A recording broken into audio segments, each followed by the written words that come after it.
Thor was making mischief out of my Wi-Fi. You mean Loki?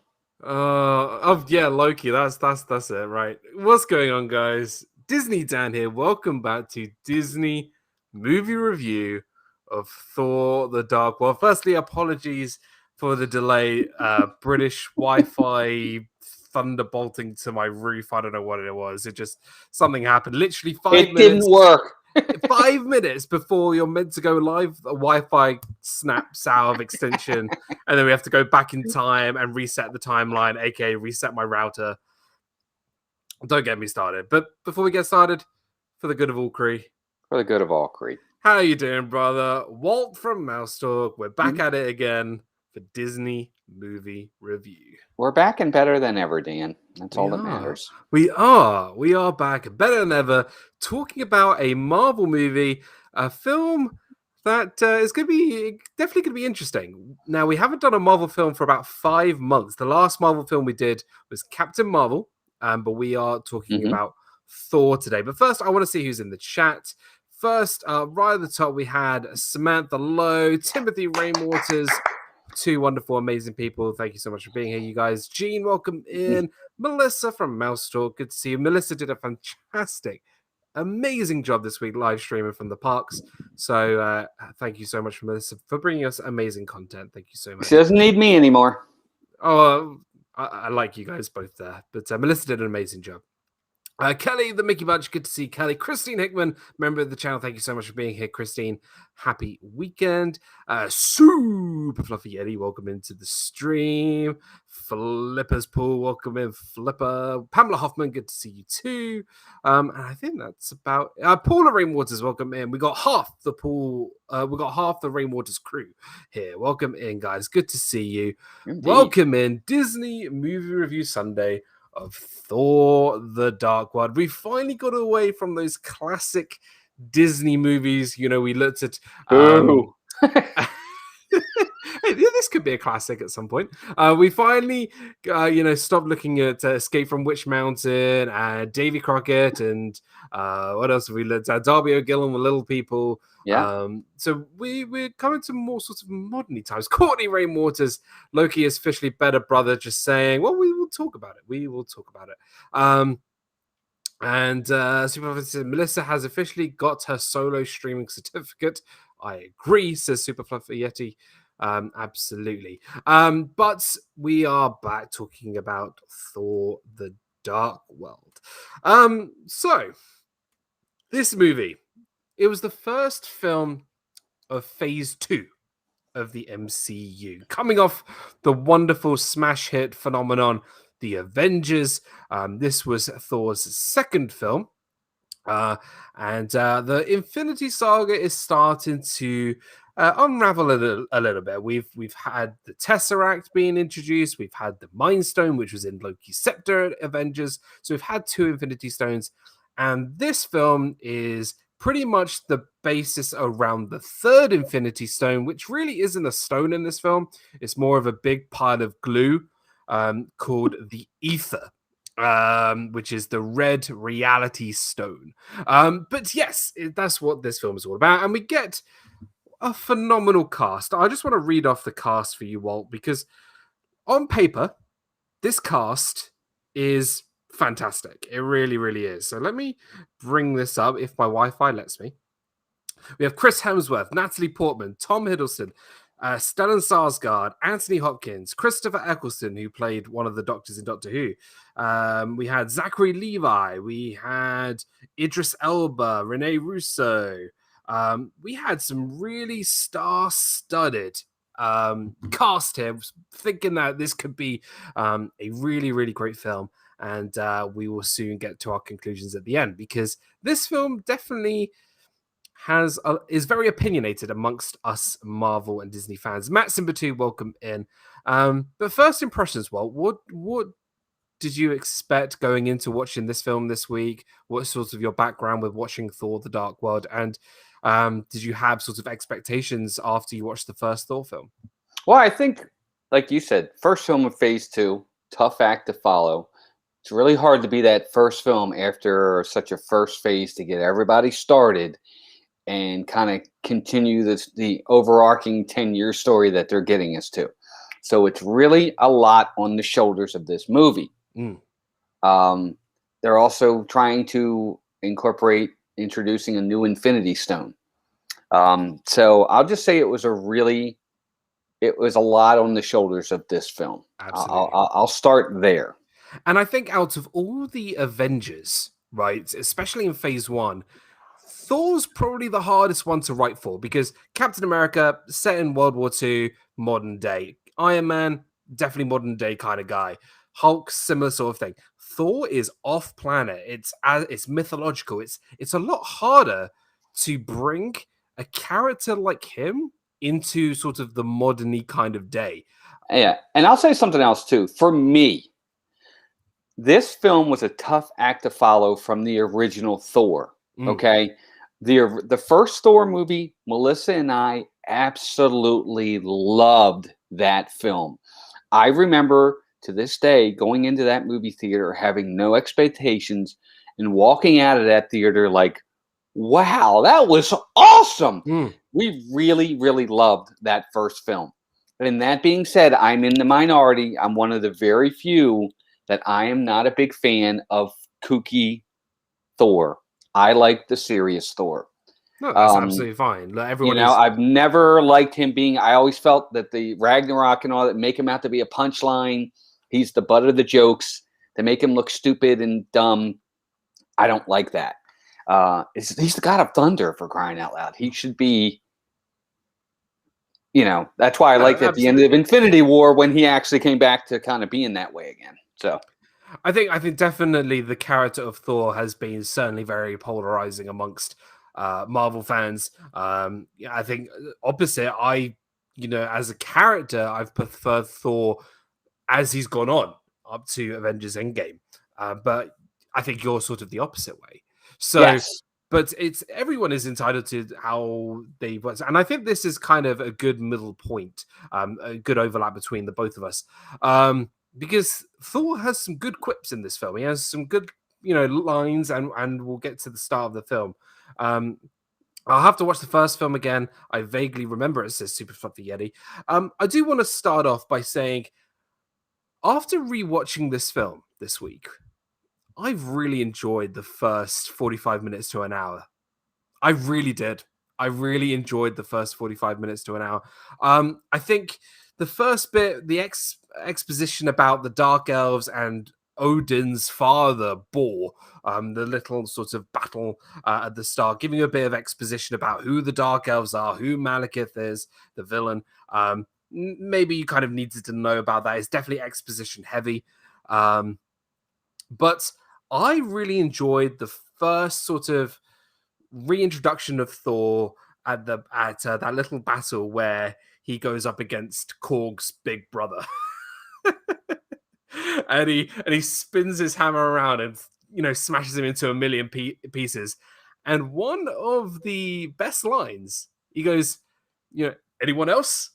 I've just killed your big guy with the spinning hammer. Anyone else want to have a go?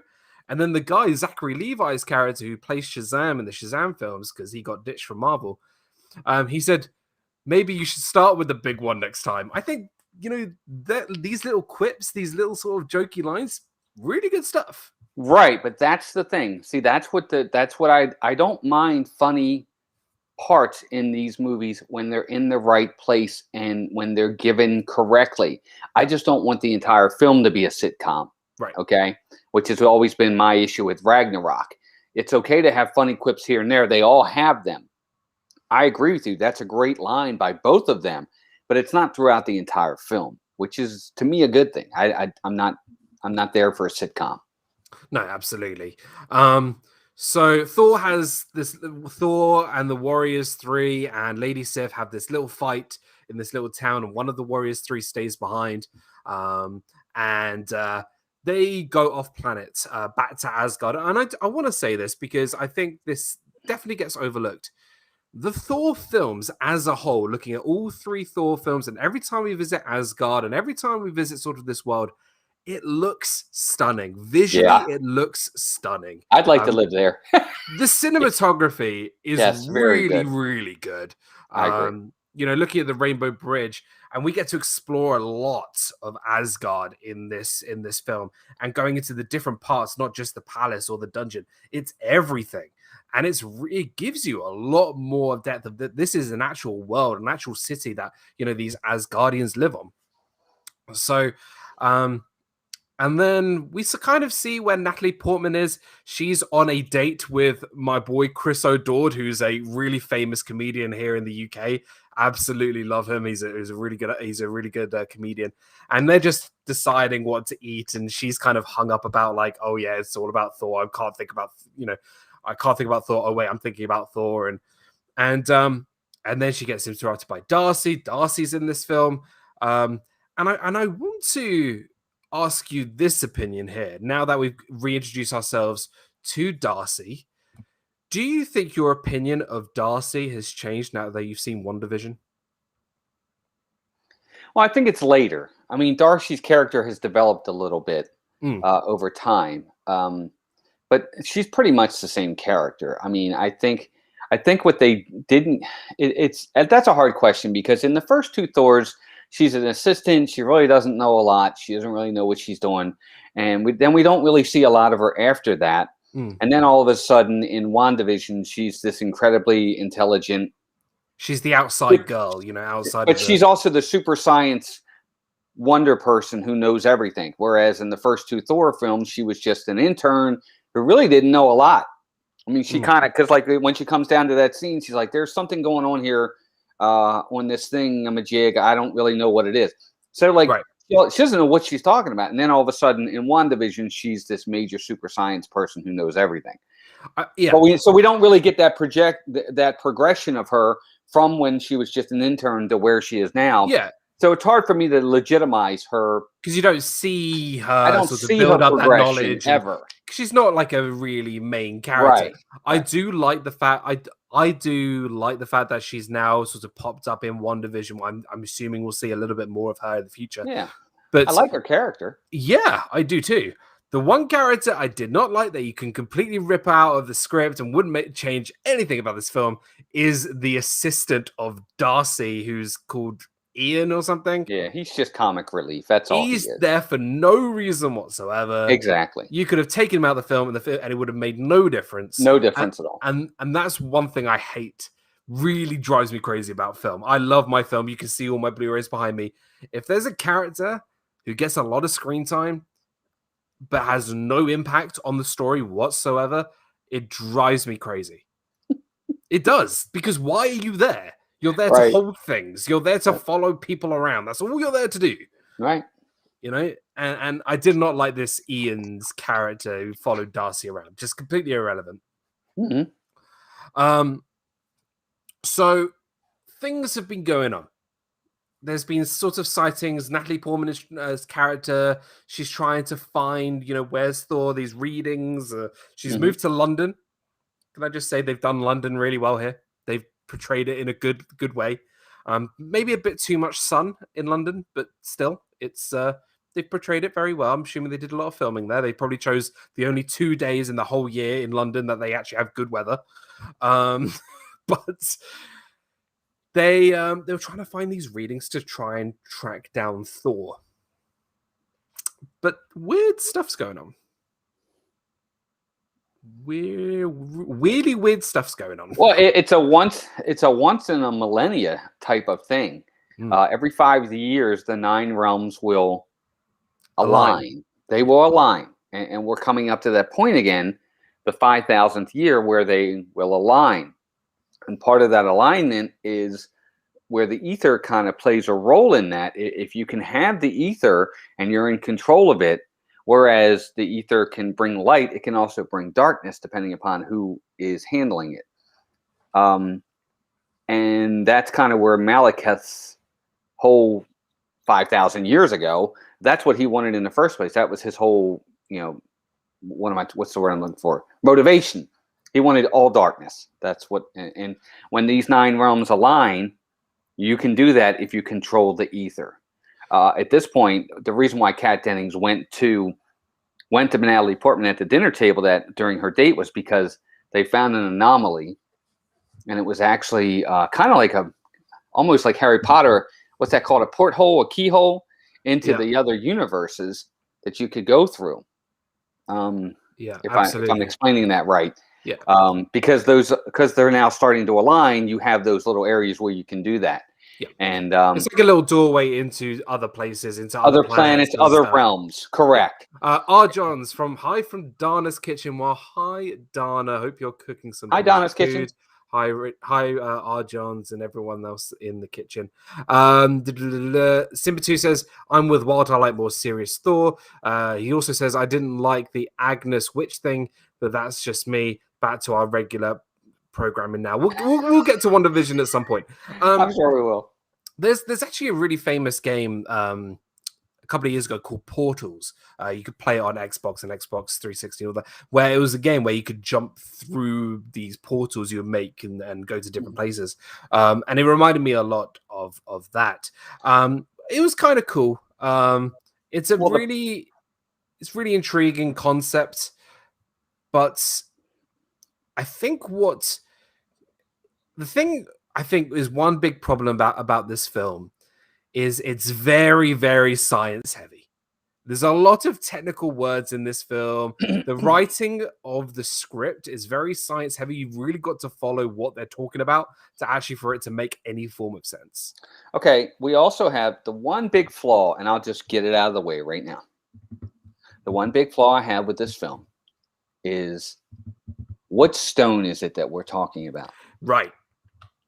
So it never has anything to do with reality in this entire film. I don't think they even mention the word reality. They don't, but it's never even brought up. It's never even used in that sense. It's just a liquid that he wants to use to bring eternal darkness. It's my overall arcing issue with the plot. It's very weak. And they don't even use the stone correctly. No. It's the reality stone, and it's never brought up. If you look how Malekith used the reality stone in this film, and how Thanos uses the reality stone in Avengers: Infinity War, it's totally different. It is totally different. And how I find funny, has Malekith waited 5,000 years to do his master plan? I just wish he came out of a lamp and go, 10,000 years can give you such a crick in the neck. Well, that's the other thing. Hey, Kadani, Sean. Hey, Sean. What's up, brother? Here's the other thing. When they talk about when they do the prologue, and they talk about his dad Bor, Odin's dad Bor, in the fight with Malekith and the Dark Elves, and they talk about how Bor wins, they don't really ever say what happened to Malekith. How did he escape? How did he get away? Because he obviously got away. Why was he in this so-called hibernation? They never explain any of that. All of a sudden, he's around again. I have an issue with that. He's like surprise, don't forget it. It's like surprise, don't forget about me. I'm still a threat. Whereas not only did the Asgardians forget about Malekith, but pretty much every Marvel fan has probably forgotten about Malekith as well. Maybe Nick, what's up, brother? Good to see you. Thank you for being here. Right.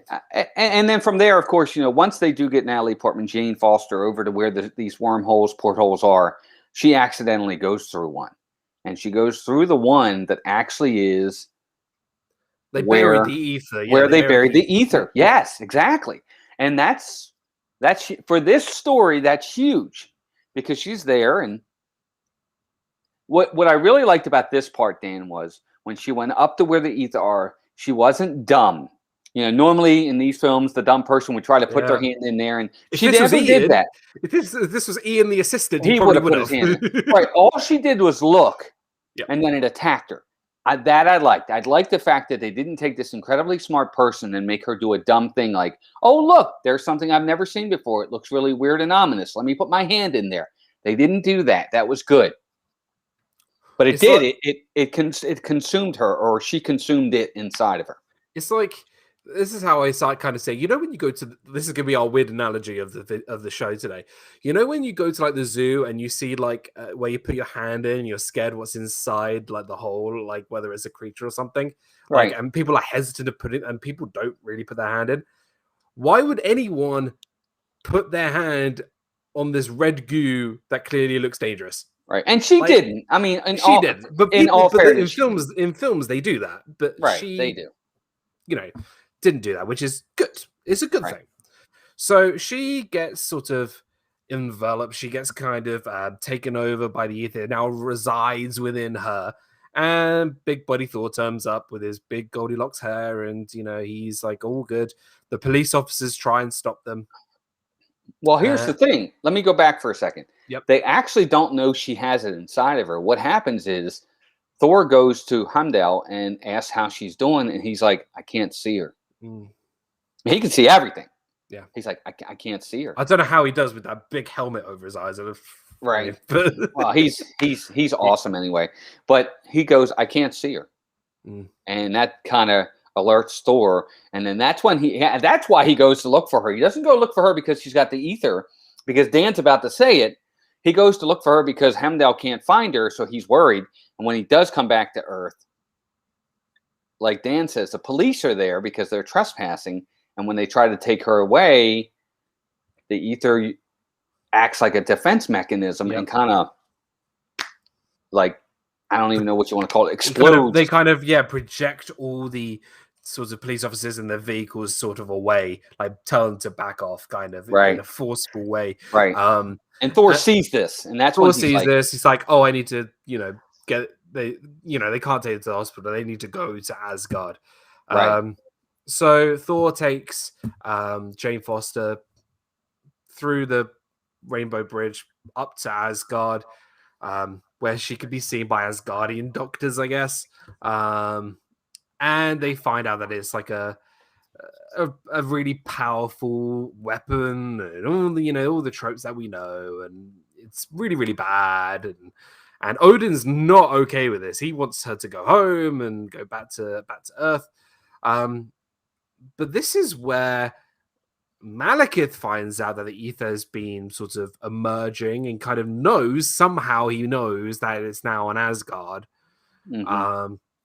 And travels to Asgard with his army and goes to attack and capture the ether from Jane Foster in Asgard.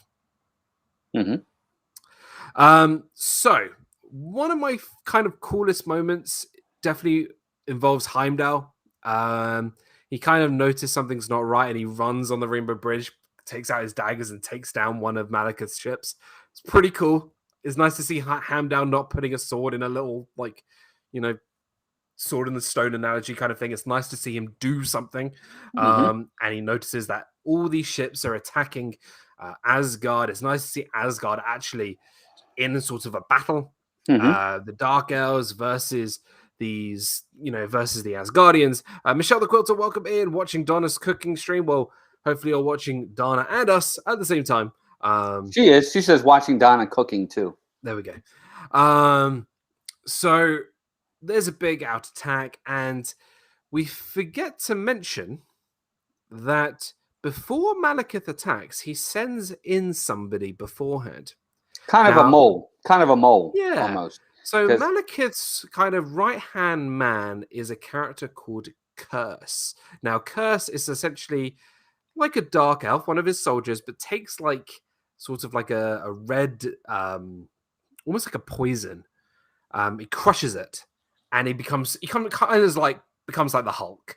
He becomes super strong, and almost like it reminds me of a demon. He almost seems like he turns into a very strong type demon. That's the word I used. I know that's wrong, but whatever. So they took him. So the Asgardians took Curse to the dungeons. Oh, he's an Uruk-hai. That's exactly who he is. He's an Uruk-hai. That's what it is. A Lord of the Rings reference. There we go. That's our movie reference of the day. And starts to break out all of the soldiers and all of the bad people that the Asgardians have kept in their jails, except for one person. Now, we haven't mentioned this person yet in the show. Loki's been locked up. Why has been Loki locked up? Well, he did something bad in New York. Right. Yeah, this is right. Well, this, like you said, this directly follows after Avengers, and that's why he's in jail. And that's actually one of my, in this film, it's one of the scenes I do like the most, because the mole has been going around letting everybody out, and he gets to Loki and he walks up to the barrier, and he just looks at Loki, and Loki looks at him, and he just walks away. He And doesn't then let him out. Loki goes, "You might want to try the stairs on your left." All right. But it was cool because it basically is like, no, I better not let this one out. Yeah. He's a bad cookie. This Loki. Yeah. Well, he's an unpredictable cookie. Is he gonna help me? Maybe he won't. We'll leave this one alone. Right. Yeah. It was smart. I mean, it was smart actually not to let him out. Yeah. Yeah, absolutely. So Curse and his sort of guys are infiltrating the dungeons and fighting off Thor in the dungeons, whereas all the Malekith ships and Malekith is going through sort of the top and flying in through the top of Asgard. And they land. The Asgardians are not doing very well. They kind of get defeated. And Freyja, who is Odin's wife, Thor's mother, decides to look after Jane Foster, Right. and decide to hide her away. But that doesn't. Well, they know why they're there now. I mean, it does actually start to kick in that why they're there is for the ether, the reality stone. So while Odin and everybody are fighting, Frigga takes Natalie Portman with her away, and she basically says, "Whatever I tell you to do, do, no questions asked." And I gotta say, I do like Renee Russo in this role. I think she did a great job. I think she did a little bit more of an expansion of her character from the first film, absolutely, for sure. But I do like that, and basically, Curse's whole group down below is supposed to be kind of a distraction, so that Malekith and his people up above can get to the ether. Super Fluffy Yeti, I absolutely agree. Awesome casting choice, absolutely. I think Renee Russo did a really good job, and she got to show off a few skills. When Malekith finds Freyja and Jane Foster, firstly, it's the first time we hear Malekith speak in any form of English, which I think was a poor decision to start off in their language, their dark elf language. They should have just been all in English. It just didn't really make any sense. Why are you overcomplicating things? So he starts to speak English to Freyja. He goes, "I am Malekith. I am a dark elf. I want to kill you. I want the ether." And Freyja puts on a fight, and she was probably going to win. Yes. She was. She had him beat. She had him beat. Absolutely. And then Curse comes up from behind. And doesn't he? Well, at first he just takes her, and he's like, he holds her while Malekith goes over to Natalie Portman, who comes out. And as he goes over to Natalie Portman to get her and take the ether from her, it's just a hologram. Like Loki's hologram, but Freyja's puts up a hologram instead. Right. And then Malekith says that Freyja is a witch, and Thor's mother is killed. Yes, she's stabbed in the back by Curse. And as soon as that happens, Thor comes in, Odin comes in, and Thor... huge thunderbolt to the face. I think that was pretty cool. I'm just going to say it right now. Having Thor completely thunderbolted Malekith in the face was very satisfying. Mr. Fulmeraz, hello Dan and hello Walt. Willard Scott as the weatherman for today's passed away. Oh gosh, that's not great news. Willard Scott passed away? Oh, I'm sorry to hear that. I'm not sure. He was 87 though. That's pretty good. Oh dear. But thank you for being here, Mr. Fulmeraz. Thank you. So he got shot in the face. And Curse and Malekith jump off the balcony and flee, and Thor obviously is in much anger, and Odin can't believe that his wife has been killed by the Dark Elves. So, where are we? We're about halfway through the film. Right, at this point, and then they do the normal, the Viking type burial for Frigga, which was really nice. I like the way they did that. That was done really well. Done very well. And then, that's pretty much it. And then at this point, Odin has said to everybody, nobody's leaving. That's it. We're in lockdown. Thor can't leave. Jane Foster can't leave. Nobody can come in. Nobody can go out until we figure all this out. And basically, this is the first time we've really actually seen Odin in a vengeful way. He has basically said, we will take the fight to Malekith. And Thor's like, look, let me go, let me fight him, let me get to eat, let me take care of this. Let's not have any more, Asgardians lose their lives. And, I really actually like this about Odin. He's like, no, we're going to fight. We're going to fight him, and we're going to. Can Oh, I go ahead. butt in? And I just want to say, I loved what they did here, because this is a complete re-roll of what they did in the first film. What did Thor want to do in the first film? He wanted to go He to the wanted to ice fight. giants Yeah. and fight and kill them. Right. This is completely switched round. Right. And it's the opposite. And I genuinely felt like they did a really great job here with that. And here's the thing. I agree, but there's a difference, and I'll tell you that in a second. So they're there talking. He goes, look, he says, well, let's not have any more Asgardians lose their lives and this, and that, and all. And he's like, we'll fight to the last Asgardian blood is spilled if I have to, says Odin. And Thor says, well, what's the difference between you and Malekith? And he says, the difference is I'll win. And that's not normally like Odin. You're right. He's normally the one that said, let's take a step back. Let's do this, in a more, let's talk it out instead of having to fight all the time. Yeah. But Dan, the difference is he lost his wife. It's different. It's different because with Thor was just mad because somebody broke in and kind of disrespected him and his dad.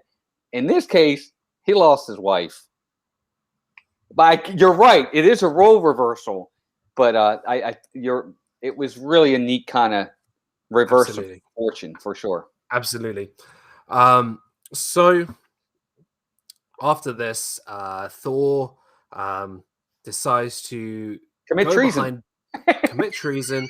He brings in everybody. He speaks to Heimdall. Heimdall's in on it. The Warriors 3, Lady Sif, they're all in on it. And what they're going to do, they are going to take Thor and Loki and Jane Foster to the land of the Dark Elves, the planet of the Dark Elves. So they break out Loki. And I do want to bring this up, that Loki, he's really hurt that his adopted mother has passed. He's very angry. It's the only one who actually really cared for him at that time. And he even said to Thor, you must be desperate to come to me for help. Because Thor didn't really have anyone powerful to help him at this time. So Thor breaks out Loki. And I like the scene where they're walking through the palace and Loki keeps changing. Loki changes into Lady Sif. Then he changes into, and then he makes Thor change into an Asgardian or whatever it was. And my favorite one, and you'll like this, Loki changes into Captain America. We get a little cameo from Chris Evans. Yep. He goes, "God bless America!" It's great. It's great stuff. Yeah, it was good.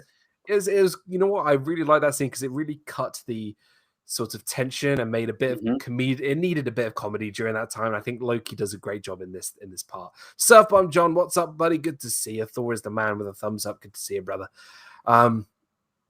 And Odin from Heimdall find out that Thor's committed treason. They've all committed treason, and the Warriors 3, Lady Sif, and Heimdall all protect Thor to escape with Loki and Jane Foster on a dark elf ship that had crashed earlier. It was I really enjoyed Thor and Loki's bickering. How Thor is telling Loki to shut up, let him drive, and all that kind of stuff.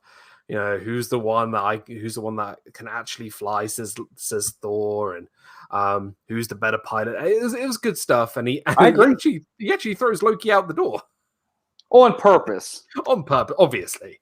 Yeah, it was great. Yeah, it was good. I mean, they got him, but Loki did what he was supposed to do. He knew a secret way to get out of Asgard, a wormhole, so to speak, and then he did what he said he was going to do. He got him there. Well done, you decapitated our grandfather. Yeah, I know, right? Great. One of the statues, right? Yeah, it was good. It was really good. I did like the escape scene. And they end up on this planet, the Dark Elf planet, where Malekith is already there. They are waiting for Thor, for Loki, for Jane Foster. Thor lets Loki go. There's sort of about do you trust me kind of thing, because obviously Loki he's kind of not trusting Thor, and Thor's not trusting Loki because they've had a bit of sort of bad blood over the years. Well, It's New kind of a bit York. I mean, tense. there's Yeah, New there's York. history there. Yeah.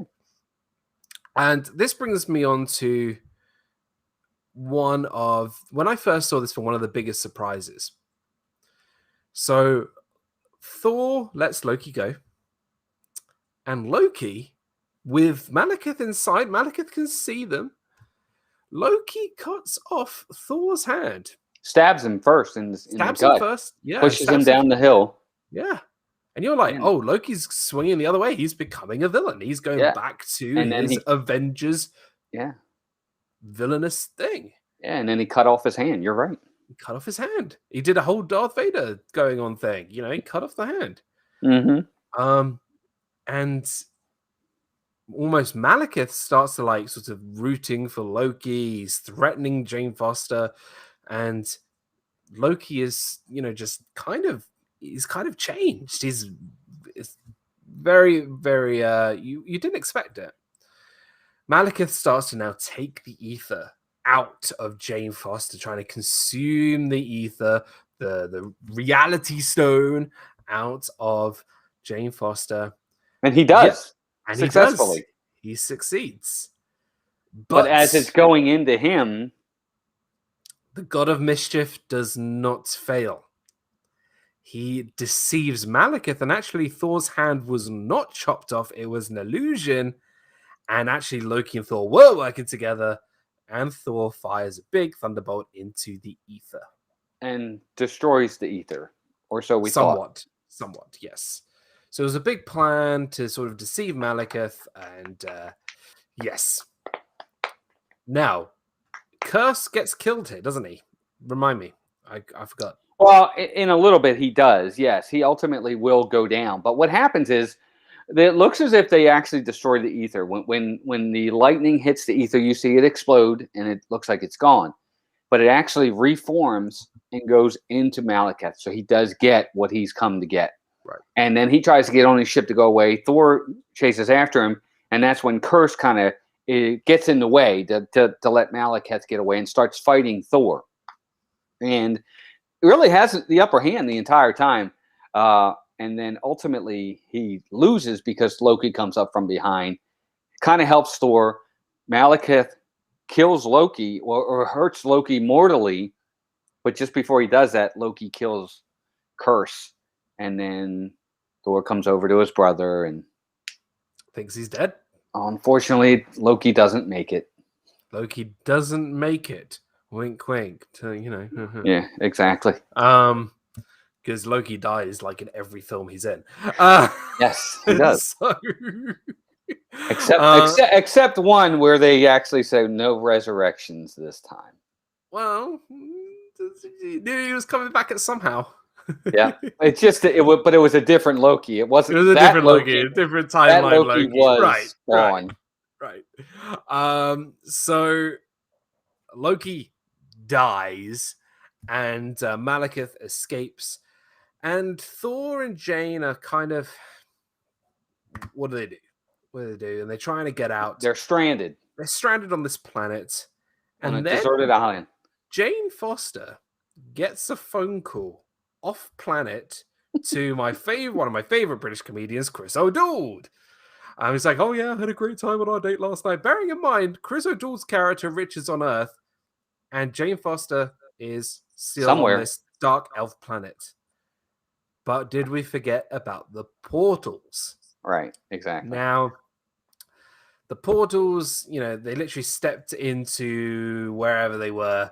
They stepped into London from this dark elf planet. They literally hopped into Earth pretty much through this portal, saving themselves some time. However, just whatever. And a really big Uber bill. Right.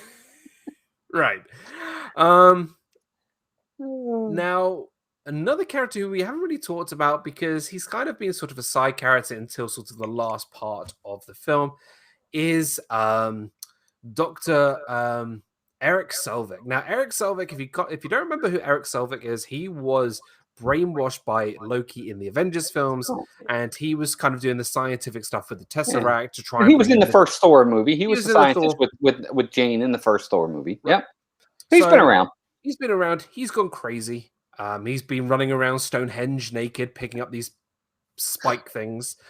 He's been in a sort of a mental asylum because he's Yeah. by the way, this actor, Mr. Skarsgård, he's exceptionally good. He's great in the Pirates of the Caribbean films. He's a really good actor. So are his kids, So his by the way. kids, yeah. Yeah. Bearing in mind one of them is Pennywise in the new It films.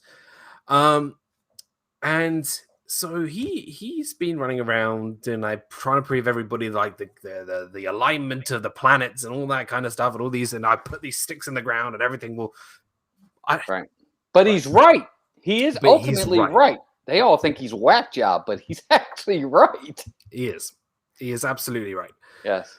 So Thor and Jane Foster go back to the apartment. They see Darcy.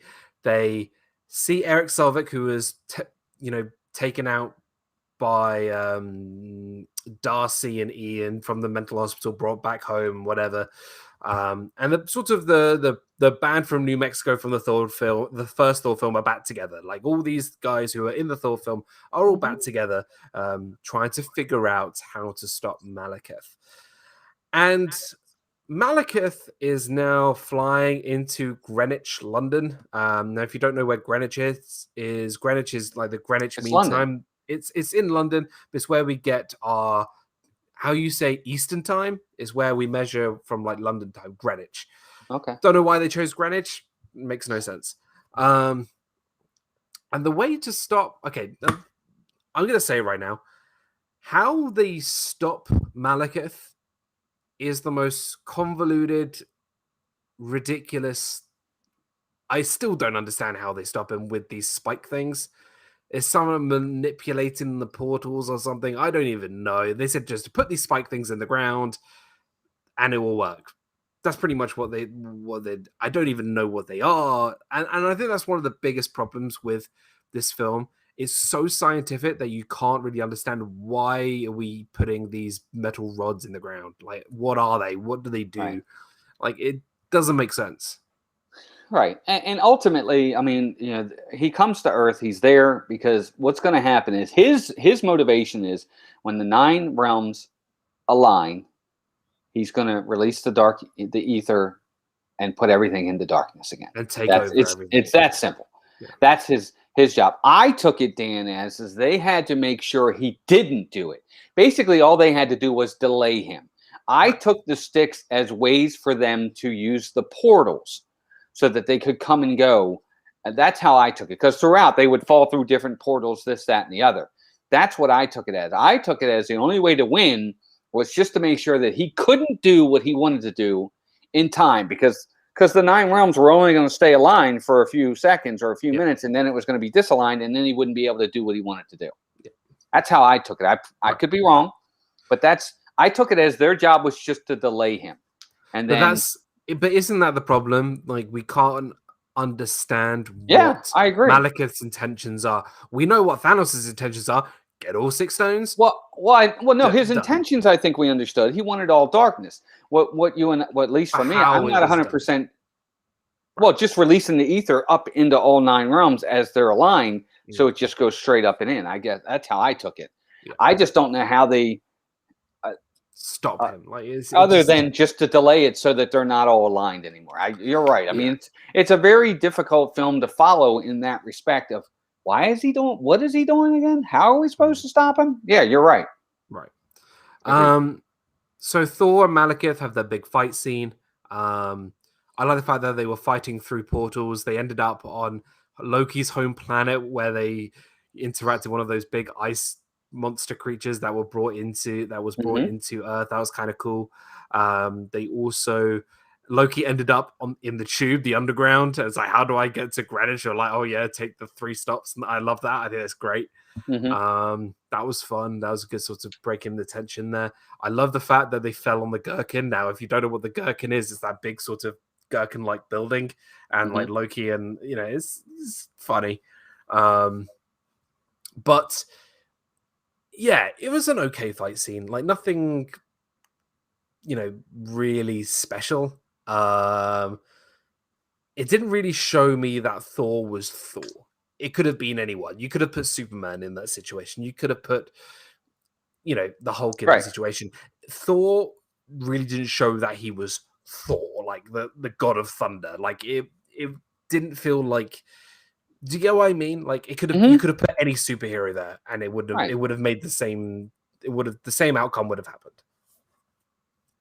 Thor's got to be special. He's a god. He's god of thunder. He didn't really do the only god of thunder thing he did was when he shot Malekith in the face an hour before. Right. Yeah. But ultimately, they do win. They do either delay it long enough that the realms are no longer aligned, and they're able to defeat Malekith,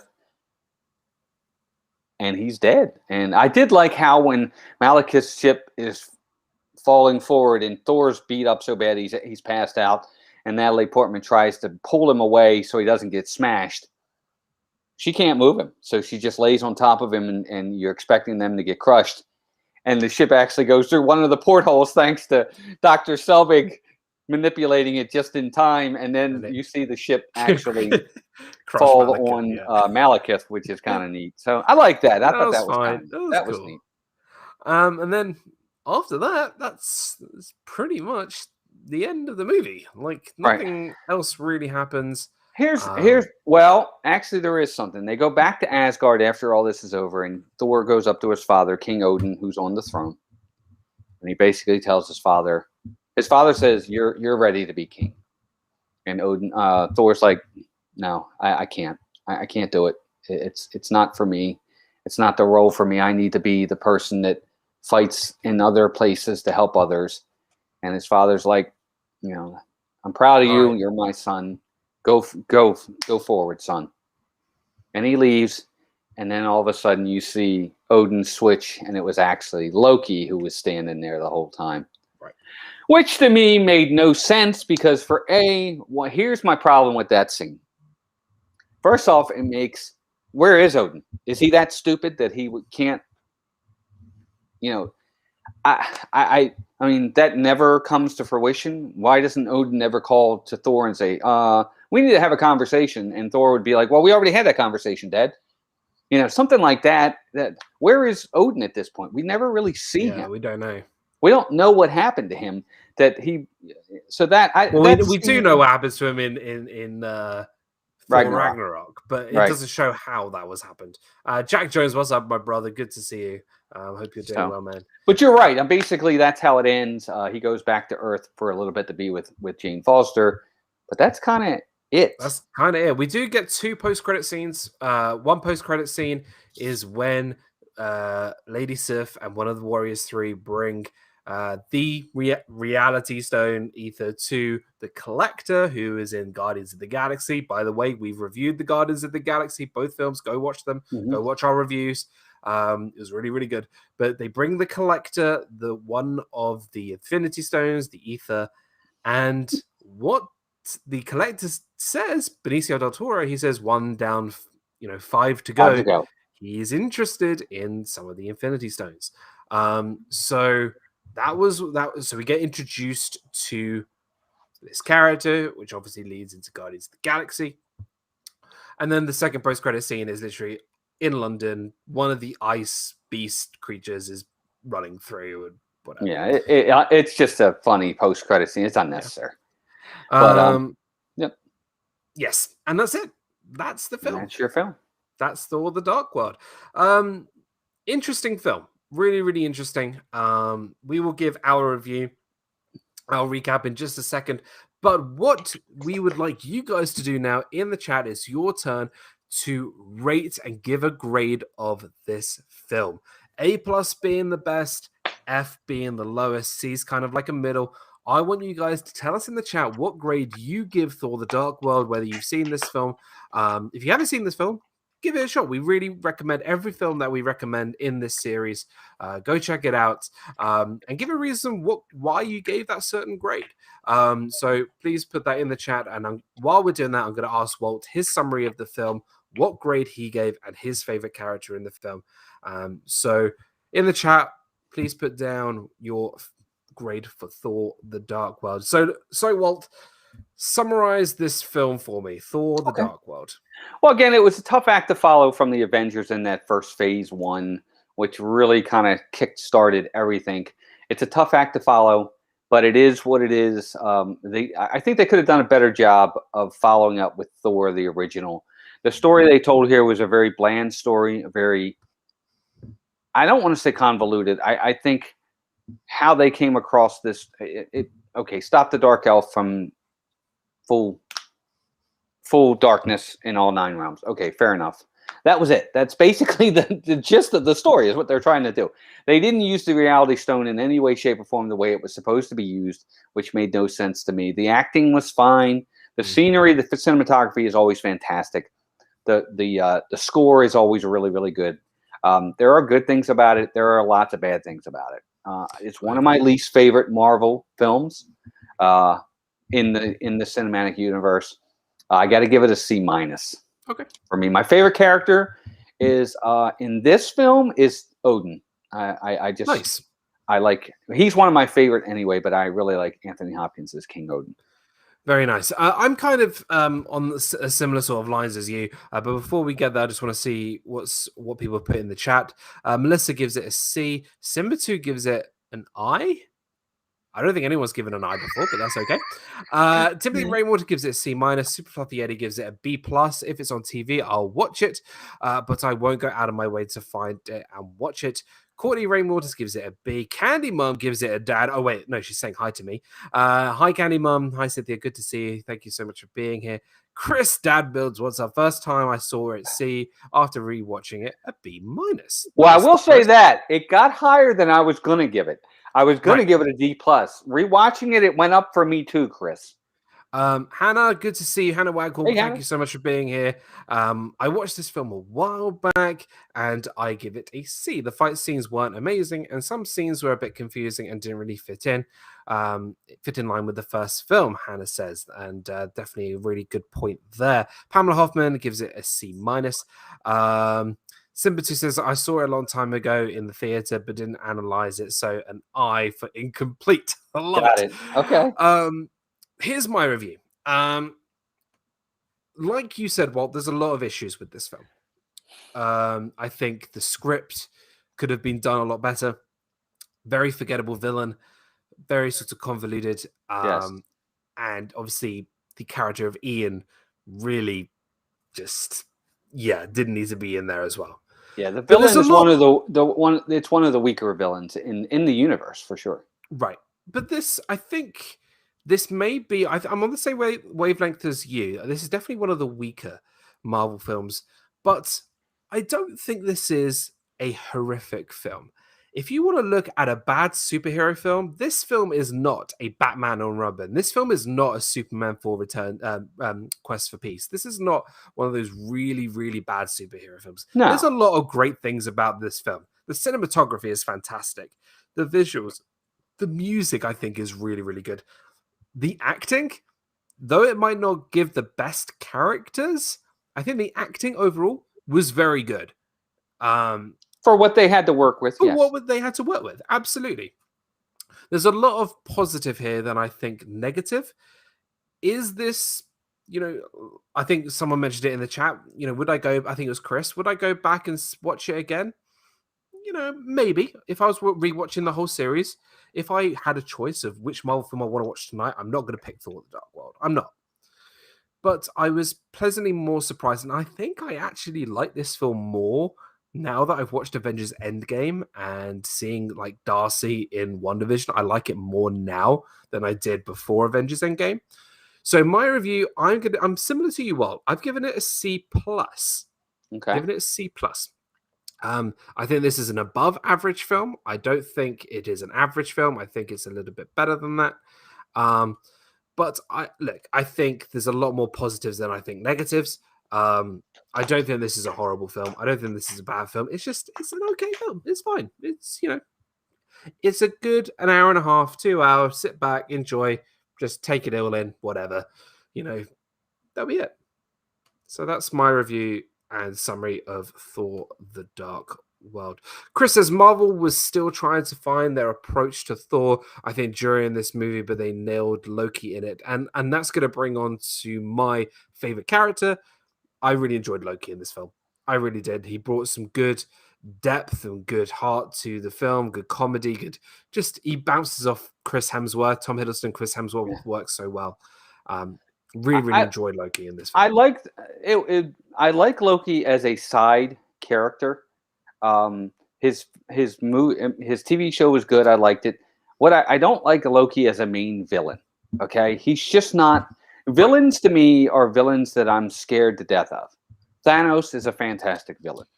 He was just like scary. He was like Thor. Yeah. Loki doesn't scare me. He's too much of a joke for me. But he's a good side villain. He's one of those that can come up from time to time, and yet, which is almost why the Joker is a great villain, because he can be jokey, but he can also be very scary. Well, right, exactly. Exactly. That's what makes him Loki, phenomenal. I can see why Loki can go either way. I do like Loki as a villain. The thing is, I think Malekith was a very, very, very weak villain. I think I'm pretty sure I know this, but your favorite villain of all time is Hannibal Lecter, right?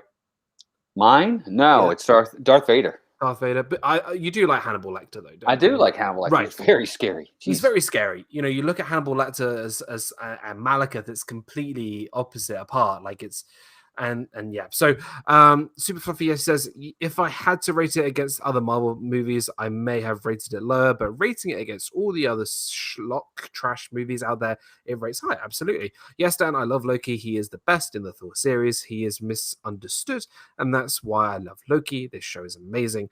I'm glad he is back. Nice. And Loki is generally my favorite in the MCU. Says Courtney, Super Fluffy, I do like my villains dangerous, scary, and unpredictable. Absolutely. But that's our review of Thor: The Dark World. I hope you guys really, really enjoyed the stream. We got a few things. Next week, I believe we're finally back on your channel. Yes, we are.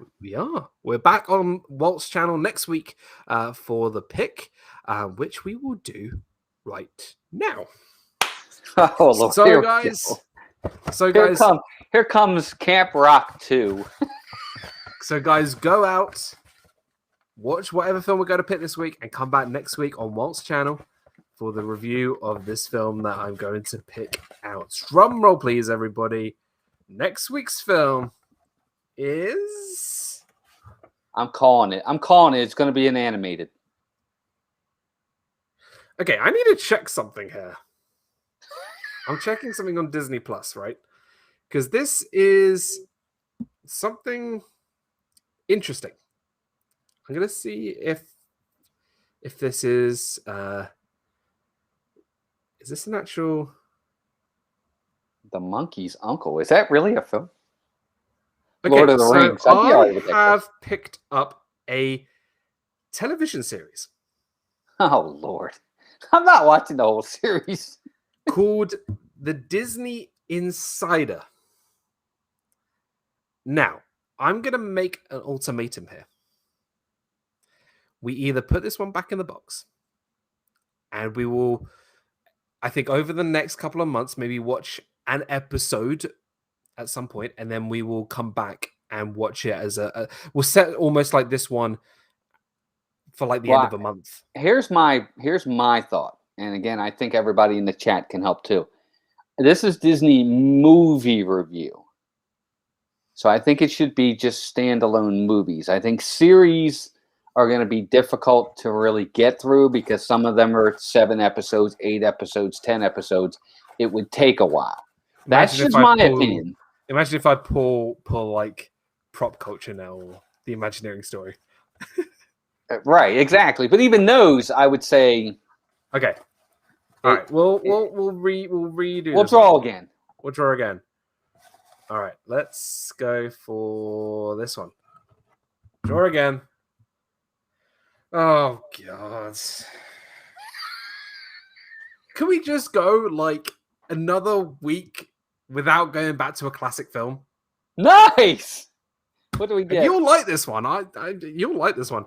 Ladies and gentlemen, boys and girls, we're all going to be climbing a treehouse for the Swiss Family Robinson. Okay. Now, which one are we doing? Are we doing the first one, the original, right? The original classic Okay. Swiss Family Robinson from what year was it? Let me have a look. Swiss Family It goes Robinson, way 1940. 1940. Are you So, kidding me? so we can either watch the 1941 or the 1961. Watch 41. Let's watch 41. I'll be interested to see. It's in black and white. We're going to be watching Swiss Family Robinson from 1940. Nice. I'm in. I'm in. You know what? As soon as all of these classic ones are gone, I'm going to be so happy. Really? I love the classics. Okay, guys. So if you have not seen the Swiss Family Robinson from 1940, please go out and watch it. Never saw it. Climbed the tree once, but never saw the movie. Says Chris. Look at Matt. No, Matt, I didn't see it in the theaters either, buddy. There we go. Exactly. I actually can't wait to watch this, Pamela Hoffman. So, guys, this is your task this week. Go out, watch the Swiss Family Robinson, the 1940 version, for the review next week on Walt's channel. God, This is fun. It's always fun. Thanks, everybody. Yeah. I just wanted to watch a classic Disney animated film, or we haven't had a Muppet film yet. And by the way, next week is our 40th show. Really? It's our 40th show next week. We'll have to do something when we get to 50 or 100. Absolutely. Absolutely. Before we get wrapped up here, because I desperately need to go to get some shut-eye, whatever it is. Shut-eye. Shut-eye. There we go. Firstly, a big thank you to my fantastic partner channels. We have RobFuz, the king of all retro. He's your go-to guy for all your retro rewind streams. If you want to watch Horizon's great movie ride, Skyway, anything, go check out my partner RobFuz. Check him out. The Viapree Project, who go live with the Adventures with Gonzo and VP. Go check out Viapree Project. Go check out Meg from Mickey's Magic. She's an awesome channel. And go check out my other partner channel, my wonderful Walt and Melissa from Mouse Talk. All my wonderful partner channels, my treasured friends right there. You can follow not just me on Twitter and Instagram, but also this guy, Mouse Talk, on Twitter and on Instagram. Check out Dean over at the Live Place, your go-to guy for all your family-friendly live streamers. Over 150 different live streamers. Go check out Dean over at the Live Place. A big thank you to the podcasts of the Great British Mickey Waffle and the Polka Dot Podcast. Go check those guys out. And that's about it from me. What about you, Walt? What's coming up with you over this week? Couple things. Tuesday night, DIZNEYDAN, I think, is going to return. And we didn't do one last week because me being out of town and everything. But I'll be back tomorrow. Tomorrow late. But I think we should have our normal DIZNEYDAN on Tuesday. And then Wednesday, we're doing a special stream. We have our Disney annual pass holder preview for Remy's Ratatouille Adventure. So we will be live streaming it. An amazing time. Yeah, it's going to be awesome. I can't wait. I think the preview is set for 7, so we'll go live about 6:30. We'll go in, see all the special stuff they have, the merchandise. Of course, we'll ride the ride. We'll go into the creperie if it's open. We'll take you all around. It's going to be great. And then, of course, next weekend we'll have some live streams as well. I will get those thumbnails up and running, but the pass holder preview thumbnail is already there, so get over there and make sure you're subscribed so you won't miss it. Check it out. Yeah, absolutely. As somebody who's already ridden the ride over in Disneyland Paris, go check it out, and you'll really enjoy it. You'll really like it. But thank you. This was always so much fun. We love doing these. I love doing these. We really do. We love our films. We really do. We're never going to stop doing these, and we really love them. And I hope you guys really do it too. Really enjoy it too. Go out, watch the Swiss Family Robinson this week, and go check out my brother Walt from Mouse Talk. Yeah, I'm sure there's other people live right now. Go check those guys out. Tell them DIZNEYDAN sent you, and I'll see you guys. Try and see you guys for Fiasco next weekend, but we will be back for Disney Movie Review next week. Thank you, everybody. Have a great week. Love you all, and I'll see you soon. Bye, everybody, for the good of